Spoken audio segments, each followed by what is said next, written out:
আমি কিছু সময় রোজা রাখি, আবার কিছু সময় রোজা ছাড়ি। আমি তোমাদের চাইতে বেশি ভয় পাই। আমি তো অনেকগুলো স্ত্রী গ্রহণ করেছি, তোমরা কেন বলছো বিয়ে করব না? শুনতে পেলেন না? পেলেন না? নবী বললেন তোমাদের চাইতে আল্লাহকে বেশি ভয় পাই। তাই বিয়ে করা, নফল ইবাদত করা, রাতে ঘুমানো, সামাজিক কাজকর্ম করা, এগুলি সবগুলি সওয়াব। বলুন সুবহানাল্লাহ। যেটা শোনাচ্ছিলাম, আল্লাহ তাআলা কিয়ামতের দিন মুমিন ব্যক্তির কি দেবে? নূর দেবে। বলুন না সুবহানাল্লাহ। এই নূর দেখে ঈমানদারের ফয়সালা হবে। কিয়ামতের দিন সামনে যখন আল্লাহ হিসাবের মাপকাঠিটা ফেলে দিল, দিয়ে বলবে ইকরা কিতাবাকা, বান্দা তুমি তোমার আমলনামা পড়ো। বান্দা নামাজগুলো মিল করিয়ে নেবে, কোরআন তেলাওয়াতটা মিল করিয়ে নেবে, দান সদকাগুলো যখন মিলে যাবে, হজগুলো মিলে যাবে, যাকাতটা কুরবানি যখন মিলে যাবে, আল্লাহ এবার বলবে বান্দা পড়ো পড়ো, তোমার ফাইলটা খুলে, তোমার বইটা খুলে তুমি পড়ো, দেখো তোমার ওই আমলগুলো মিলেছে কিনা। স্টেট ব্যাংকে আপনার অ্যাকাউন্ট খোলা আছে, প্রত্যেক মাসে যদি 10,000 টাকা রাখেন, মাঝে মাঝে 5,000 টাকা ডিপোজিট করেন, আপনি স্টেট ব্যাংকের বই নিয়ে কিংবা ইউনিয়ন ব্যাংকের বই নিয়ে, এলাহাবাদ ব্যাংকের বইটা নিয়ে যখন মেশিনে পুশ করে আপডেট করবেন, কোন মাসে কত তারিখে কত ঘন্টা কত মিনিটে কত টাকা আপনি ডিপোজিট করেছিলেন, বই আপডেট করলে সমস্ত আপডেট খাতার পৃষ্ঠায় আসবে কিনা? আসবে না? কম বেশি কি হবে? হবে না। আল্লাহ পাক তাই বলবে ইকরা কিতাবাকা, তুমি তোমার হিসাবটা তুমি পড়ো, পড়ে দেখো হিসাব মিলেছে কিনা। বান্দা দেখবে ফজরে, জোহরে, আসরে, মাগরিবে, ইশায় নামাজে হাজির আছে, রমজানে বান্দার হাজির ছিল, জুমার দিনে হাজির ছিল, দান খয়রাতে বান্দা ছিল, কুরবানিতে বান্দা ছিল, তাহাজ্জুদে বান্দা ছিল। যখন সমস্ত হিসাবটা মিলে যাবে, স্ত্রীর সঙ্গে ভালো ব্যবহার করেছে, ভাইয়ের সঙ্গে খারাপ ব্যবহার করেনি, বোনকে কখনো কাঁদায়নি, প্রতিবেশীকে কখনো দুঃখ দেয়নি, আল্লাহ পাক বলবে কাফা বিনাফসিকাল ইয়াউমা আলাইকা হাসিবা, আজ তুমি তোমার নিজের হিসাব নেওয়ার জন্য যথেষ্ট। ডান দিকে রাস্তা জান্নাত, বাম দিকে রাস্তা জাহান্নাম, জান্নাতের উপরে পুলসিরাতকে আমি আল্লাহ পেতে দেব। এই পুলসিরাতটা পার হয়ে তুমি চলে যাও, তোমার হিসাবও তুমি নিজেই নেওয়ার জন্য যথেষ্ট। নিজের হিসাব নিজে পড়ে দেখো ঠিক আছে কিনা। কথা বুঝেছেন না? বুঝেন নাই? এইভাবে বিচার হবে। বান্দা নিজের বিচার পড়বে আর বলবে ইস আল্লাহ, যদি দুনিয়ায় এই সময়টা না নষ্ট করতাম, আরো আপনার বেশি পিয়ারা বান্দা হতে পারতাম। বলুন সুবহানাল্লাহ। এবার ঈমানদার মুমিনেরা, যারা খাঁটি মুসলমান, তারা যখন তাদের কাজের হিসাবগুলো মিল করবে, আনন্দে তারা আত্মহারা হয়ে যাবে। বলুন সুবহানাল্লাহ। ফাআম্মা মান উতিয়া কিতাবাহু বিয়ামিনিহি ফায়াকুলু হাউমুকরাউ কিতাবিয়া ইন্নী যানানতু আন্নী মুলাকিন হিসাবিয়া ফাহুয়া ফি ঈশাতির রাদিয়া ফি জান্নাতিন আলিয়া কুতুফুহা দানিয়া কুলু আশরাবু হানিআম বিমা আসলাফতুম ফিল আইয়ামিল খালিয়া। 29 পারা সূরা হাক্কায় আল্লাহ পাক শোনাচ্ছে দুটি দল হবে। যখন আল্লাহ বলবে আমি বিচারের মাঝখানে, আমি যেদিন বিচারপতি হব, তোমরা সেদিন বাদী অথবা বিবাদী হবে।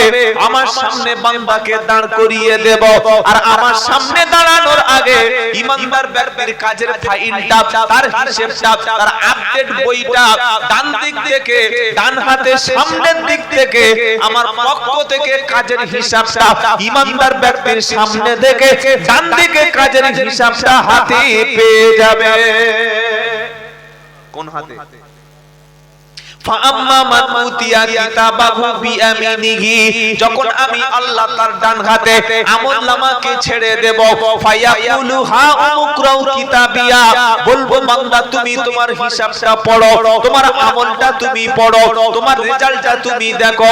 ফায়াকুলু হা উমুকরাউ কিতাবিয়া, ঈমানদার মুমিন ব্যক্তি যখন কাজের হিসাবটা পাবে, ডান হাতে আমলনামা পাবে, সে বলবে ফায়াকুলু হা উমুকরাউ কিতাবিয়া ইন্নী যানানতু আন্নী মুলাকিন হিসাবিয়া। ঈমানদার ব্যক্তি সেদিন বলবে আমি অবশ্যই হিসাবের মুখোমুখি হব, এটা আমি জানতাম, আমি নামাজ পড়েছিলাম, এগুলো কিয়ামতে পাবো, গরিবদেরকে খাদ্য খেতে দিয়েছিলাম, শীতকালে মানুষকে পোশাক পরতে দিয়েছিলাম, মানুষের কষ্টে মানুষের পাশে দাঁড়িয়েছিলাম, আমি জিকির করেছি, সুবহানাল্লাহ তাসবিহ পড়েছি, এই কাজগুলি করেছিলাম, আমি নিশ্চয়ই জানতাম হিসাবের মুখোমুখি হব। জোরে বলো সুবহানাল্লাহ। ফাহুয়া ফি শাতির রাদিয়া, সে খুব আনন্দে থাকবে, খুশিতে থাকবে, তার মনে কোনো দুঃখ হবে না, সে অবস্থান করবে কোথায়? ফি জান্নাতিন আলিয়া, জান্নাতের সুউচ্চ সর্বোচ্চ মাকামে ঈমানদার ব্যক্তি সেদিন অবস্থান করবে। কুতুফুহা দানিয়া, কুতুফুহা দানিয়া, সমস্ত ফলমূলগুলো, সমস্ত খাদ্যগুলি, সমস্ত নাজ নেয়ামতগুলি সবগুলি তার সামনের দিকে ঝুঁকে পড়বে, যেটা চাইবে সেটা পাবে, যেটা চাইবে সেটা পাবে। আচ্ছা, এখন আমরা যারা মানুষ, আমাদের কাছে কয়েকটা খুব মূল্যবান চাহিদার জিনিস। এক নম্বর, প্রত্যেক মানুষের একটা চাহিদা, সবচাইতে একটা সুন্দর থাকার মতো ঘর। কি বলছেন বলে চাহিদা নেই?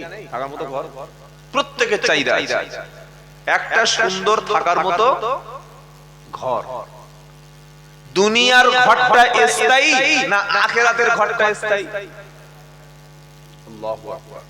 যে ঘরের ধ্বংস নাই, যে ঘর থেকে বার হতে হবে না, যে ঘরের কোনো শেষ নাই, যে ঘরটা এত বড়, এত বিশাল বিস্তৃত, এই পৃথিবীর 10 গুণ বড় জান্নাত নিম্ন শ্রেণীর একটা ঈমানদারকে আল্লাহ দান করবে বলে সুবহানাল্লাহ। অনেকে শুনে মনে করছে মৌলভী মনে হচ্ছে মাঝে মাঝে গাঁজা টানা। একটা ঈমানদারের যদি পৃথিবীর থেকে 10 গুণ বড় জান্নাত দেয়, নবীদের জন্য কত বড় জান্নাত, এই সাহাবাদের জন্য কত বড় জান্নাত, ওলিদের জন্য কত বড় জান্নাত, ঈমানদারদের জান্নাত, আল্লাহর জায়গাটা কই? একার যদি 10টা পৃথিবী দিয়ে দেয় তো আল্লাহর জায়গা কোথায়? কোনো প্রশ্ন আসে না?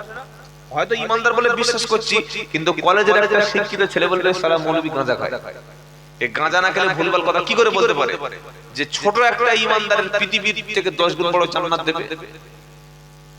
আপনি ঘুঘু দেখেছেন কিন্তু হাত দেখেননি। কুয়োয় যদি কোনো ব্যাঙ কুয়োয় বাস করে, সে কুয়োটাকে মনে করে আটলান্টিক মহাসাগর। কি বুঝলেন বলেন? কুয়োটাকে কি মনে করে? আটলান্টিক মহাসাগর। তো পৃথিবীতে একটু বসিরহাট গেছে, একটু কলকাতায় গেছে, একটু দিল্লি গেছে, বড় জোর মদিনায় গিয়ে মক্কায় গিয়ে হজ করে এসেছে। তা আবার হজ করে এসে কিছু কিছু হাজী সাহেব এত গল্প দেয়, মিনায় গেছি, মুজদালিফায় গেছি, শয়তানের পাথর মেরেছি, জমজমের পানি খেয়েছি, ছুটেছি, হাঁপিয়েছি, এমন গল্প দেয়া দিচ্ছে, লোকের টিকতে দিচ্ছে না। আছে না? নেই। তুমি কুয়ো থেকে পড়ে কুয়োর পানি লাফাচ্ছে, মনে করছে আটলান্টিক সাগরে পড়ে আছে। এই পৃথিবীর চাইতে সূর্য কত ছোট না বড়? 13 লক্ষ গুণ বড়। কিন্তু যখন দেখি সূর্যটা ছোট লাগে না বড় লাগে? সূর্য ছোট লাগে। ভাবুন, পৃথিবীর চাইতে সূর্য 13 লক্ষ গুণ বড়।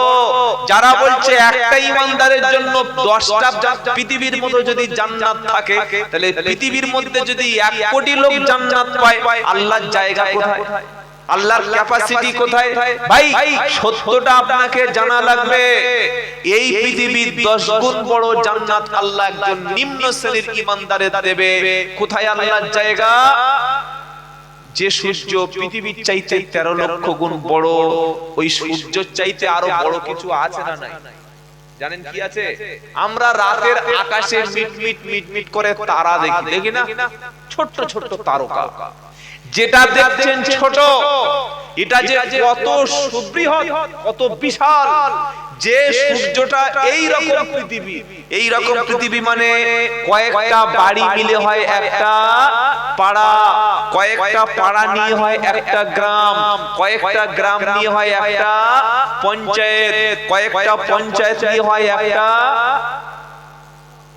ব্লক, কয়েকটা ব্লক নিয়ে হয় একটা কি অঞ্চল, কয়েকটা অঞ্চল নিয়ে হয় একটা থানা, কয়েকটা থানা নিয়ে হচ্ছে একটা জেলা, কয়েকটা জেলা নিয়ে হচ্ছে একটা রাজ্য, আর এই রকম কয়েকটা রাজ্য নিয়ে হচ্ছে একটা দেশ। একটা দুটো দেশ না, প্রায় 260টা মতো দেশ নিয়ে একটা পৃথিবী।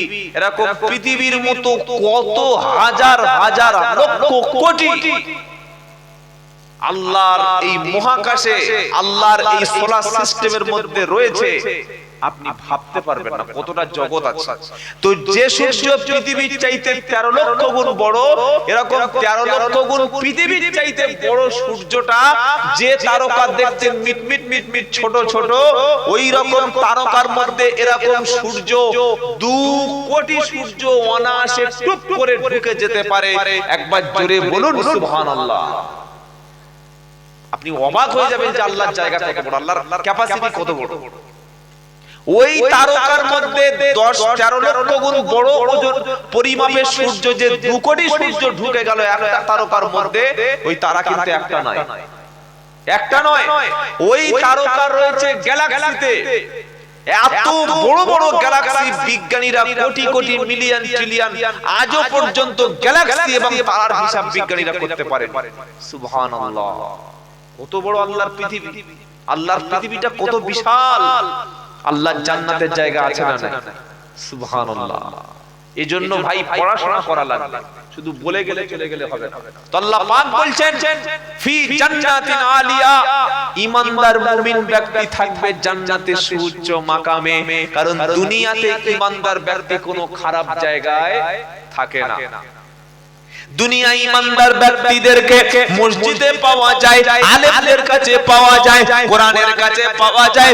দুনিয়ায় ঈমানদার ব্যক্তিদেরকে মদের আড্ডায় পাওয়া যায় না, সুদের আড্ডায় পাওয়া যায় না, কোনো অবৈধ নারীর কাছে পাওয়া যায় না, গানের অনুষ্ঠানে পাওয়া যায় না, মদের অনুষ্ঠানে পাওয়া যায় না, খেলাধুলার অনুষ্ঠানে মুসলমান যায় না। কি বলছেন বলেন? প্রত্যেকটা এলাকাতে এমএলএ, বিশ্ব এমএলএ কাপ চলছে, যুবকরা খেলা করছে, যুবতীরা খেলছে। দিনের বেলা এমএলএ কাপ খেলা হচ্ছে, রাতের বেলা সেখানে ফাংশন আছে না নাই? এটা মুসলমানদের কথা বলছি, অমুসলমানদের কথা বলার সময় নেই আমার হাতে।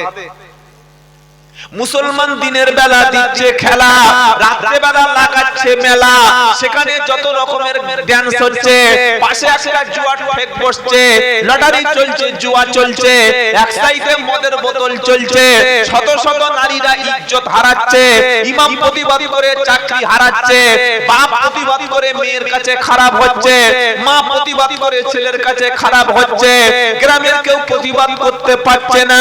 এই রকম পরিস্থিতি যখন তৈরি হবে, কিয়ামত একেবারে সামনে এসে গেছে, আর মোটে বিলম্ব হবে না। আগে জলসায় কোনদিন এরকম লাইটিং, সাউন্ড সিস্টেম এগুলো কিছু ছিল না। ওই সেই যেসব মাইক ছোট ছোট, যেই ওই হর্ন দেখেছেন, সেই ছোট ছোট যে মালগুলো, ওইগুলো একটা দুটো দিয়ে দিত। আর এরকম কি মাইক, ছোট্ট একটা মাইক্রোফোন দিয়ে, আর পাশে একটা হ্যাচাক লাইট, হ্যাচাক লাইট দেখেছেন? যারা বয়স্ক আমার আব্বারা বসে আছে দেখেছেন, দেখেন নাই? কয়েকটা গ্যাস ভরে দিলে এখন চলতো 3 ঘন্টা 4 ঘন্টা, ওটার নাম হচ্ছে হ্যাচাক লাইট। কি বলছেন, তোমার এখন আছে? হ্যাচাক লাইটের জায়গায় কি চলে এসেছে দেখতে পাচ্ছেন?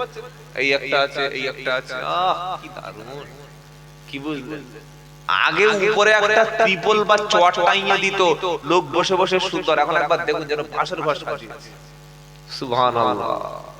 কি বলছেন বলেন? সব আছে কিন্তু হেদায়েত নাই। আগে মসজিদ মাটির ছিল ভাই, ছিল না? ঢুকতে গেলে মাথায় কাটুস করে লেগে যেত, তলায় ধুলো হতো, সাদা কাদা দিয়ে বাড়ির মহিলারা মাঝে মাঝে পবিত্র অবস্থায় মসজিদ লেপে দিয়ে আসতো, দিয়ে আসতো না। আর মসজিদের তলায় প্লাস্টিকের চট বিছিয়ে দিত। ইমাম সাহেবের জন্য শুধু একটা নামাজের পাটি ছিল। ঠিক বলছি না ভুল বলছি? আর এখন ওই মাটি থেকে ইট, ইট থেকে সিমেন্ট, সিমেন্ট থেকে নেট সিমেন্ট, নেট সিমেন্ট থেকে আরো পুট্টি, পুট্টি থেকে এলো দামি রং, তারপরে টাইল, পুরো ওয়াল টাইল। মসজিদের বাথরুমে দেখি টাইল বসেছে, পুরো ওয়াল টাইল। আমি বললাম সেক্রেটারিকে, ভাই মসজিদে যখন বাথরুমে টাইলস লাগিয়েছি তো মুসাল্লিদের পায়খানা করতে একটু কষ্ট হয়, ঘাম বার হয়, মসজিদের পায়খানায় দুটো এসি লাগিয়ে। কি খারাপ বলছি বলেন? যখন লাগাচ্ছি সব জায়গায় এসি, তো মসজিদের পায়খানা এসি লাগা, ওখানে এসি দিচ্ছিস না কেন? আর ইমাম সাহেবের ঘরটা দেখি সিঁড়ির তলায়। কি বুঝলেন বলেন? সেই মুর্শিদাবাদে দেখেছেন জীবতুন নেসার কবরটা সিঁড়ির তলায়, দেখেন নাই? তো তাই বানিয়েছে মুসলমান সমাজ। প্রত্যেকটা মসজিদের সময়ের দাবি ইমাম সাহেবের জন্য মসজিদ কমিটি ইমামের জন্য পার্সোনাল একটা ঘর তৈরি করুন। হাওড়া, হুগলি, মেদিনীপুর, বাঁকুড়া, বীরভূম অধিকাংশ জেলায় আমি সফর করে দেখেছি, প্রত্যেকটা মসজিদের সঙ্গে ইমাম সাহেবের আলাদা রুম, স্পেশাল কামরা আছে। ইমাম বিবি বাচ্চা নিয়ে সেখানে মানুষ করছে, পড়াশোনা শেখাচ্ছে।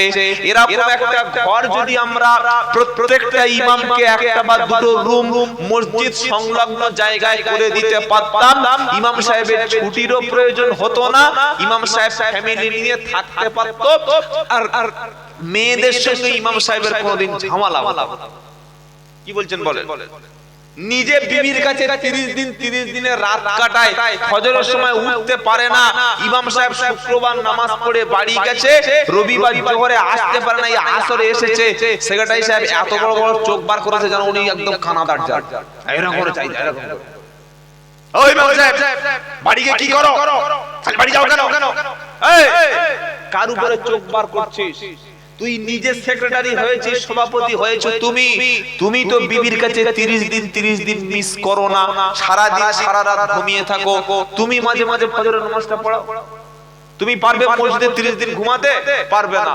তাহলে ইমাম সাহেব সপ্তাহে একদিন বাড়ি যাচ্ছে, কেন তার উপরে তুমি প্রেসার ক্রিয়েট করছো? হয় মসজিদের পাশে ঘর বেঁধে দাও, তা না হলে তাকে বাড়ি যেতে দাও। কি খারাপ বলছি বলে মনে হচ্ছে নাকি? এটা ইমামদের উপরে জুলুম। টাইলস যদি মসজিদে বসান, ইমামের যদি 10,000 টাকা না বেতন দেন, চামড়া ছাড়িয়ে দেবে কবরে ফেরেশতারা।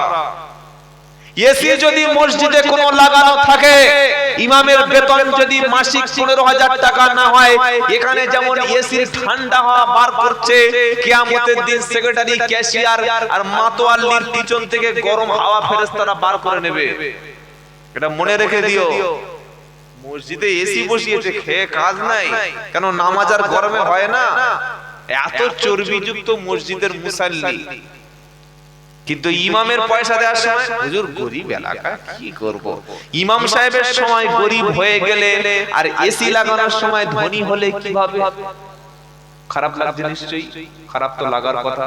সত্যটা আমাকে বলতে হবে ভাই, ইমামের উপরে ইনসাফ করবেন বলেন ইনশাআল্লাহ। আর যারা ইমাম তাদেরও বলছি, মসজিদের চাকরি মানে প্রধানমন্ত্রী নয়। চাকরি পেয়েছো, কি হয়েছে? কোন মসজিদের আন্ডারে একজন ইমানদার ব্যক্তির বাড়িতে যদি বেনামাজি থাকে, এই সম্পর্কে অবশ্যই ইমামকে জিজ্ঞাসা করা হবে। যে মহল্লায় ইমাম সাহেব ইমামতি করছে, সেই মহল্লায় কোনো মেয়ে যদি বেপরদায় থাকে, সেই মহল্লায় কোনো ছেলে যদি কোরআন না জানে, ইমামকে আল্লাহর সামনে দাঁড়িয়ে জবাব দিতে হবে। সেই মহল্লায় যদি গান বাজনা চলে, ইমাম সাহেবকে আল্লাহর সামনে দাঁড়িয়ে জবাব দিতে হবে। সেই মহল্লায় যদি সুদের ব্যবসা চলে, মসজিদ কমিটি ইমামকে জবাব দিতে হবে। অত সহজ নাকি? যখন ঢুকেছে মসজিদে ইমাম সাহেব, এরকম হালকা আমার মতো চেহারা, আর 10 বছর ইমামতি করে পেটটা যা বাড়িয়ে নিয়েছে, রুকুতে যেতে পারছে না, রুকু যাওয়ার আগে পেট চলে যাচ্ছে। এত খেয়েছে, সকালে চা, তারপরে টিফিন, তারপরে ডিম ভাজা দিয়ে পান্তা, অমলেট, কি বুঝলেন, দুপুরে মুরগির লেগ পিস, রাত্রে বেলা বিফ। ঈশান নামাজ পড়ে দুম করে বিছানায় শুয়ে পড়ে, নাকের আওয়াজে মসজিদ ফেটে যাচ্ছে। এটা কি ইমাম? এ তো ঘুমানোর ইমাম। ইমাম হচ্ছে সে, পাড়ায় যদি কোনো মানুষ মসজিদে না আসে, ইমামের রাতের বেলা ঘুম হবে না, তাহাজ্জুদে জেগে উঠে কাঁদবে, রব্বানা আমি তাদেরকে তো হেদায়েতের রাস্তা দেখাতে পারলাম না। পাড়ায় যদি 10টা ছেলে কোরআন শরীফ না জানে, ইমাম সাহেব সকালবেলা তাদের বাড়িতে যাবে, হাত ধরে পায়ে ধরে মসজিদে বসাবে, তাদেরকে কোরআন শরীফ শেখাবে। পাড়ায় যদি কোনো দাড়ি চাচা লোক থাকে, ইমাম চিন্তায় তার মাথার চুল পেকে যাবে। পাড়ায় যদি কোনো রকমের হারাম কাজ হয়, ইমাম সেক্রেটারি সভাপতিকে নিয়ে বাধা দেবে। এটাই হলো ইমামের দায়িত্ব। ইমাম জুমার দিন সুদের বিরুদ্ধে বক্তব্য দেবে, অন্যায়ের বিরুদ্ধে বক্তব্য দেবে, নারী নির্যাতনের বিরুদ্ধে দেবে, পণের বিরুদ্ধে বক্তব্য দেবে। মসজিদের সেক্রেটারি ইমাম ঘোষণা করবে, যার বাড়িতে পণের বিয়ে হবে, যে ছেলে বিয়ের সময় মেয়ের বাপের কাছ থেকে টাকা চাইবে, গাড়ি চাইবে, পয়সা চাইবে, সোনা চাইবে, মসজিদ থেকে তার বাড়িতে কোনো কাজ হবে না, ইমাম তার বাড়িতে বিয়ে পড়াবে না। এটাই হলো ইমামের দায়িত্ব। এই ইমাম হাজারে একটা পাওয়া খুব মুশকিল। এরকম ইমামতি চাকরি করতে হলে সে হয়তো জান্নাতে গিয়ে করতে হবে, দুনিয়ার হবে। কিছু বুঝতে পেরেছেন? মসজিদের সেক্রেটারি ক্যাশিয়ার সব সময় চায় যে মুরগি ইমাম। কি ইমাম বলুন? মুরগি ইমাম। কেন সুদের বিরুদ্ধে বলতে যাচ্ছ তুমি বাবা? কেন ঘুষের বিরুদ্ধে বলতে যাচ্ছ? বেনামাজি আজকে কি হয়েছে? আরে বেনামাজি মরে গেলে তো তোমার ডেকে এক খতম পড়াচ্ছে, তোমার তো 2000 টাকা দিচ্ছে। বেনামাজির বাড়িতে মিলাদ হচ্ছে, বেনামাজির বাড়িতে তুমি তো দোয়া করে 3000 টাকা পাচ্ছ। বেনামাজির মাকে তুমি 3 দিন 10 দিন 40 করে বছরে একবার মিলাদ পড়িয়ে দুটো মাল কামাচ্ছ। খাও না ভাই, তুমি কেন কাটে দিচ্ছ পিছনে? ভালো লাগছে না? কি কথা বলতে পারছেন না? পারছেন না? ইমামের অনেক বড় দায়িত্ব আছে। সমাজ পরিবর্তনে একটা ইমাম অনেক ভূমিকা রাখতে পারে। পাড়ায় কোনো ছেলে যদি স্কুলে না যায়, কোনো অশিক্ষিত ছেলে, ইমাম সাহেব বাপকে বোঝাবে, ইমাম সাহেব শিক্ষা সম্পর্কে জুমার দিন বক্তব্য দেবে। ইমাম বছরে 53টা জলসা মসজিদে করতে পারে। আপনারা কি বলছেন বলেন? 53টা জলসা করতে পারে? পারে না? জুমার দিন 20 মিনিট 1 ঘন্টা আগে বক্তব্য শুরু করবে। আমি আব্দুল্লাহ জুবায়ের যত বক্তব্য করি, আপনাদের কানে যতটুকু না পৌঁছাবে, ইমাম জুমার দিনে 20 মিনিট কথা বললে এর চাইতে বেশি প্রভাব জুমার দিনের বক্তব্য আছে। ঠিক বলছি না ভুল বলছি?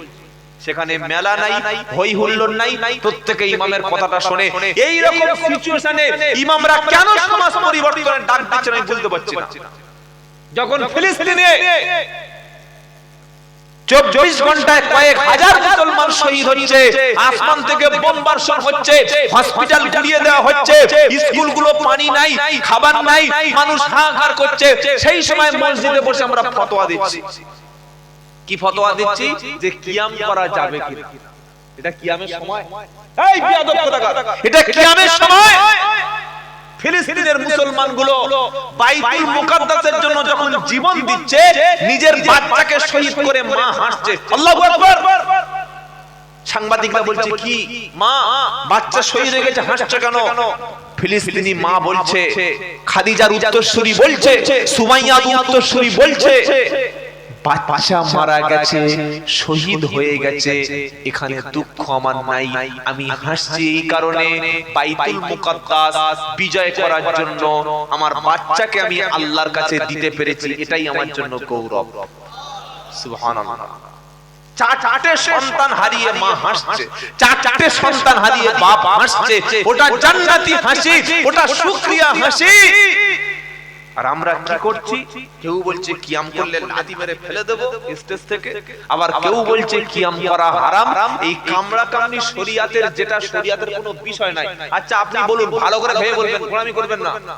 যারা পড়াশোনা জানে তাদের বলছি, কোন ব্যক্তি যদি সারা জীবনে একবারের জন্য ইয়া নবী সালামু আলাইকা যদি না বলে দাঁড়ায়, আল্লাহ কি কবরে জিজ্ঞাসা করবে?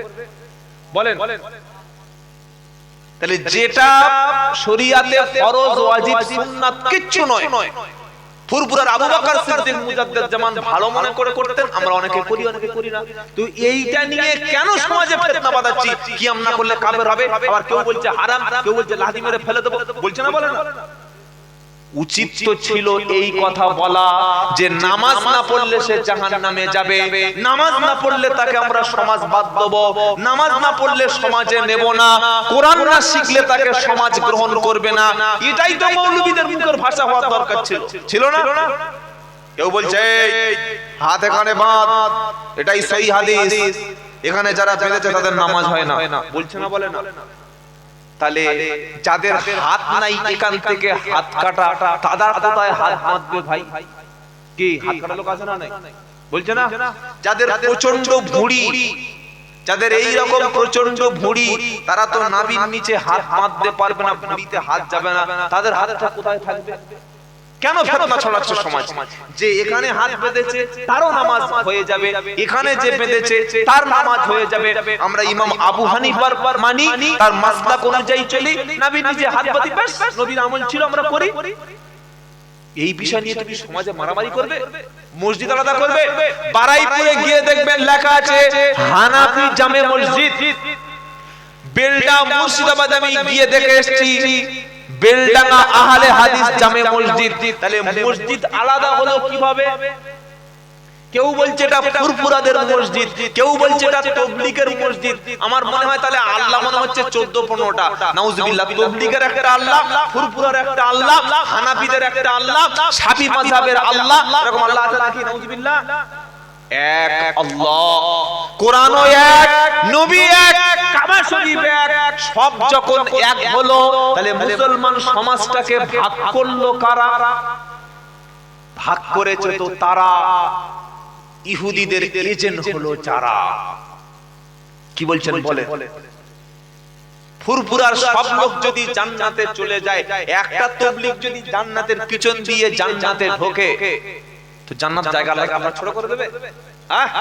কোন তাবলীগওয়ালারা সব যদি জান্নাতে চলে যায়, একটা ফুরফুরার লোক যদি জান্নাতের পিছন থেকে আল্লাহ ঢুকিয়ে দেয় তো তাবলীগওয়ালাদের জন্য জান্নাতের জায়গা কম হয়ে যাবে? কেন মারামারি করছিস ভাই? এটা মারামারির সময় নয়, এখন সময় ঐক্য, এখন সময় পৃথিবীর জমিনে অস্তিত্ব লড়াই চলছে। আমি আসামে গেছি বছর একবার, সামনে যাব 7 তারিখে। সেদিন আসামে গিয়ে শুনে এসেছি 1200 এর অধিক মাদ্রাসাকে স্কুল করে দেওয়া হয়েছে, ইসলামিক শিক্ষাকে পুরো নষ্ট করে দিয়ে, মাদ্রাসার সিস্টেম ধ্বংস করে দিয়ে মাদ্রাসাকে স্কুল বানানো হচ্ছে।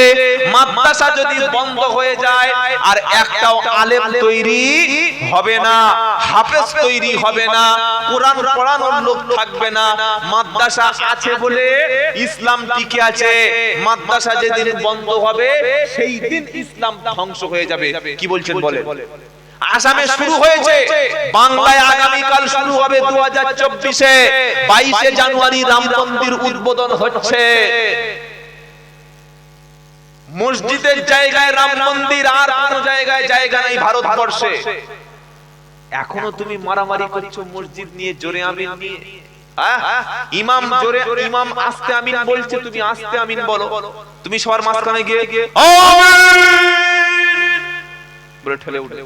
আবার এই আমিন কেউ একজন জোরে বলেছে বলে এরকম বাড়ি নিয়ে 4-5 জন ছেলে বলে যাই শালা মসজিদ আমিন বলতেছে, দুজনেই কাজটা ভুল করেছে। যখন দেখছি ইমাম আসতে বলছে, তুমি যদি সত্যি জোরে আমিন বলা তোমার মাযহাবে থাকে তুমি বলো, ঠিক আছে, কিন্তু এমন ভাবে বলো সেই পরিবেশটা তুমি নষ্ট করছো।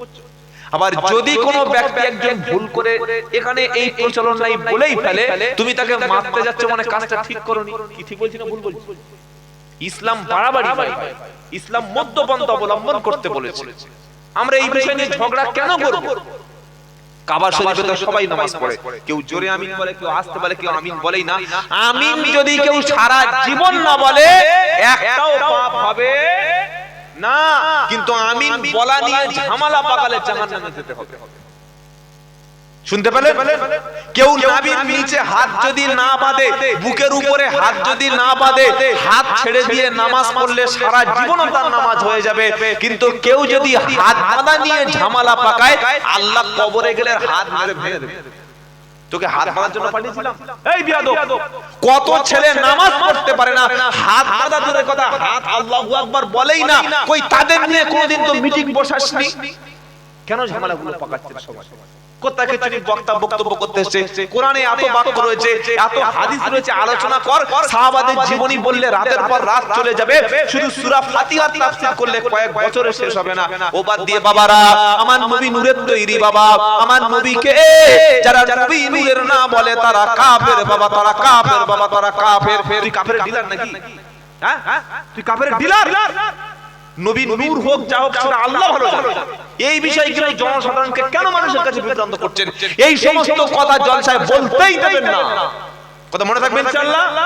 কোন ফিতনাবাজ বক্তাকে জলসা দাওয়াত করবেন না, অনুরোধ করে বলে যাচ্ছি। ছোট ছোট বিষয় মানুষের মধ্যে উস্কে দিচ্ছে। কেন উস্কাচ্ছেন? সুদের বিরুদ্ধে কথা বলুন, জেনার বিরুদ্ধে কথা বলুন। বৃদ্ধ পিতামাতা সমাজের সবচেয়ে অবহেলিত।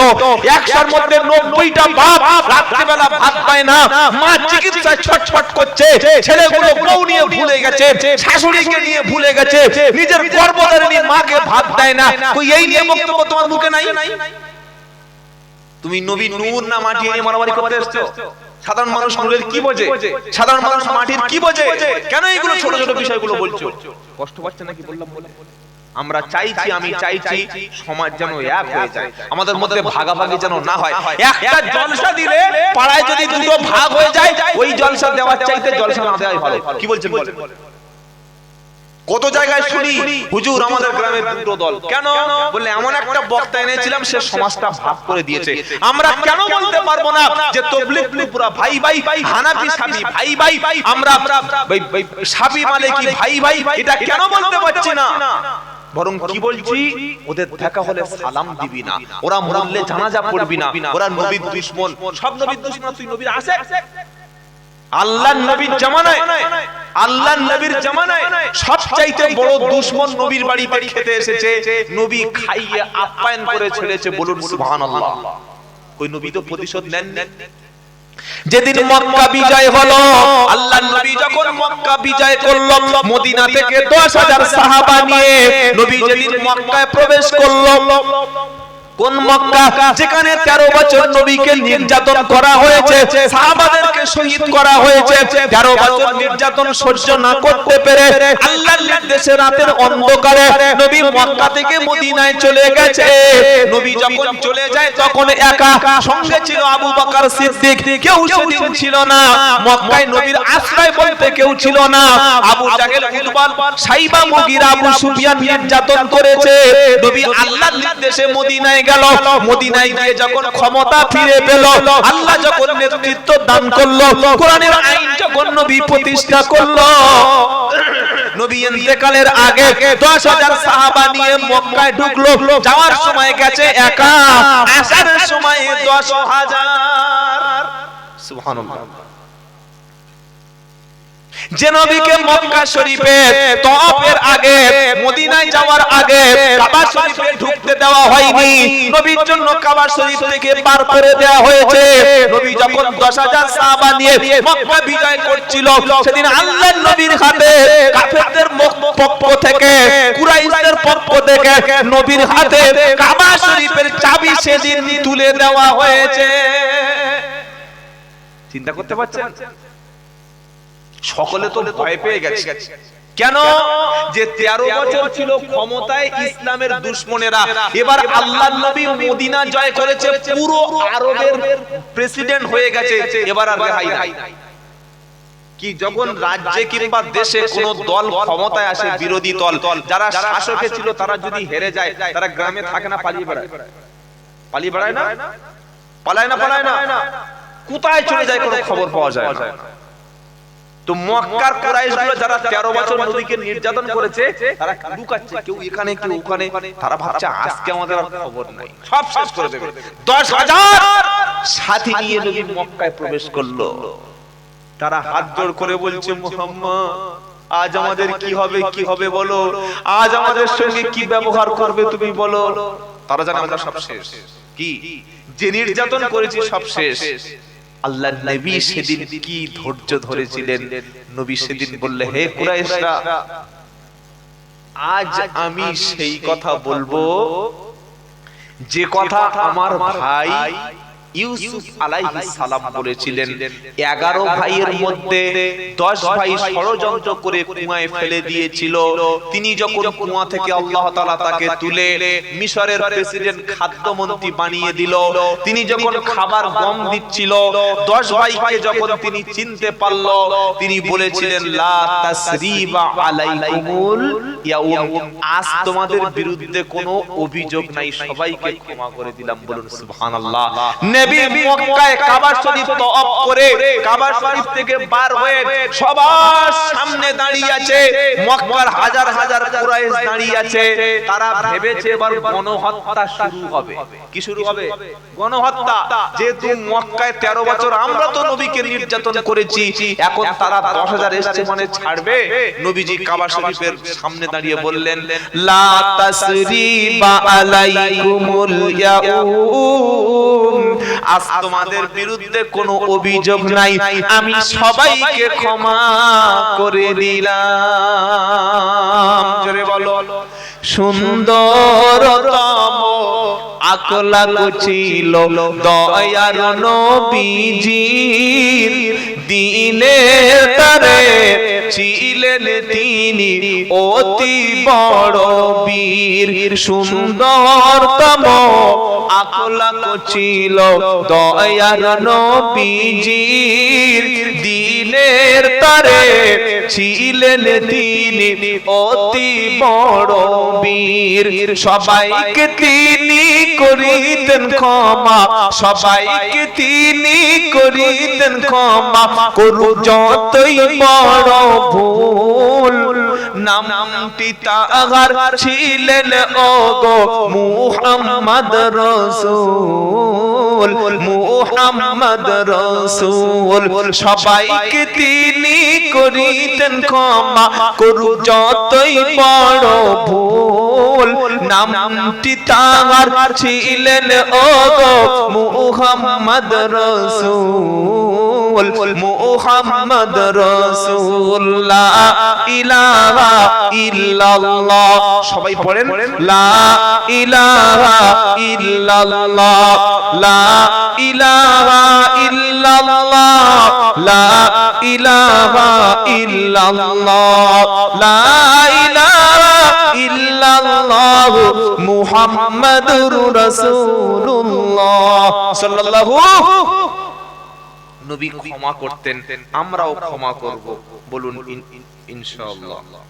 কটা বাজে বলুন তো? ঘড়িটা কি ভুল দেখাচ্ছে নাকি? আচ্ছা 12:30 বাজে। এত সময় নষ্ট হয়ে গেল। দোয়া করে দিই নাকি ভাই? কি বলছেন? হ্যাঁ হ্যাঁ, গজল আমি তো শিল্পী বলে মনে হচ্ছে নাকি আমার? আল্লাহু আকবার। গলা আল্লাহর দান। কার দান?